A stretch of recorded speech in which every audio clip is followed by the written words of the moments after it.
I am going to preface this by saying that this isn't like other creepypasta. I have read many classics: Sonic.exe, Sonic.exe 2, Tales.exe, Oblivion.exe.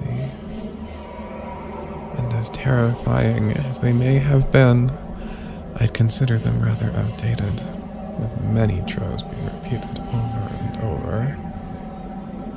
The most important difference is that this story is 100% real. Like how when in American Sniper, it's based on a true story, which is why it's 100% real. I was in college at the time, and I was yearning for the good old days and the good old games. Super Mario Brothers, Super Mario World, Call of Duty, Super Smash Bros., and many more. I decided to drive around the neighborhood and check out what was on garage sales. There was a wretched old woman in a dumpster behind one of the houses who approached me while I was looking around one of the sales. Like when Batman suddenly appears and scared the bad guys like the Penguin in The Dark Knight Returns. She asked me if I was looking for Mario Kart, and I accepted her offer and took her floppy disk, which had a lazily scrawled John on the jewel case. It was inside and properly placed.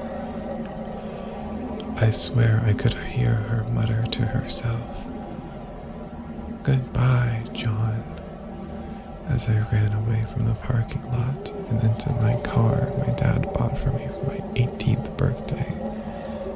A red Mazda. I got back to my house where my roommate Dan was waiting for me. He asked me what was taking me so long, and I told him about the new speeding laws and got to my console. I showered first because I don't like being sweaty and it was really hot in the car, so I sweated a lot.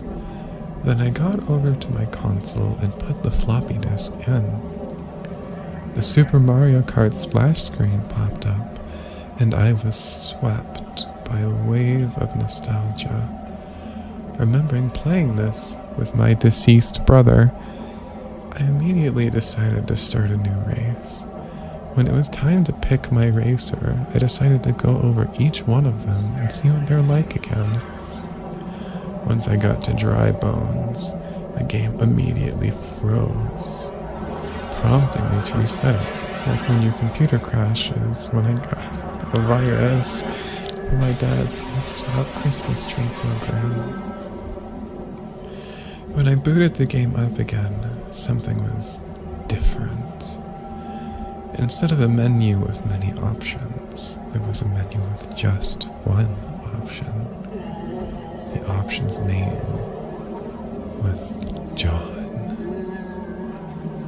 I thought this must be some kind of glitch related to me resetting the game, and just kind of pressed it. I was immediately transported into a map I've never seen before with my eyes.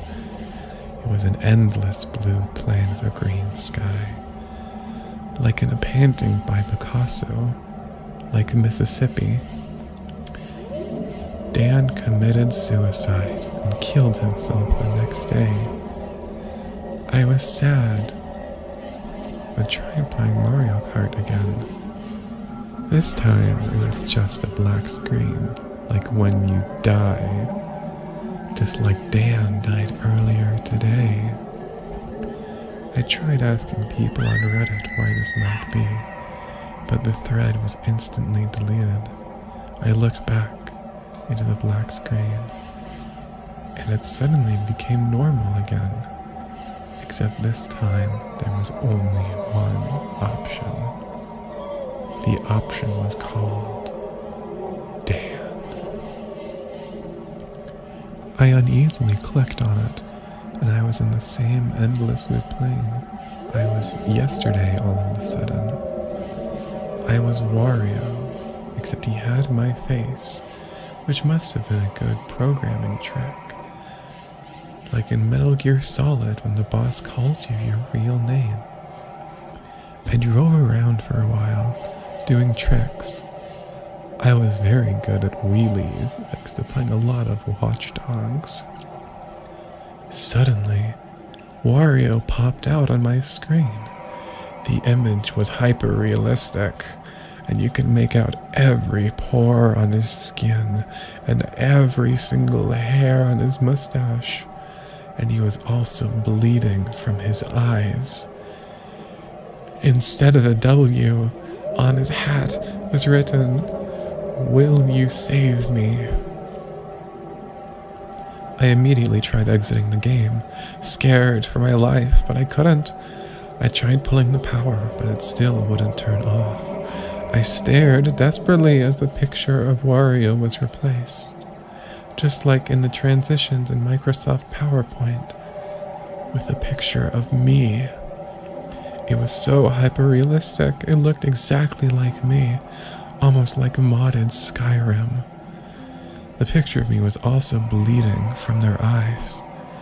It said, "Hey." I felt something shift behind me. I suddenly realized I was in an entirely black room, with only one light behind my back, illuminating a man on a couch, reading newspapers. On the newspapers it was written, "Dan is dead."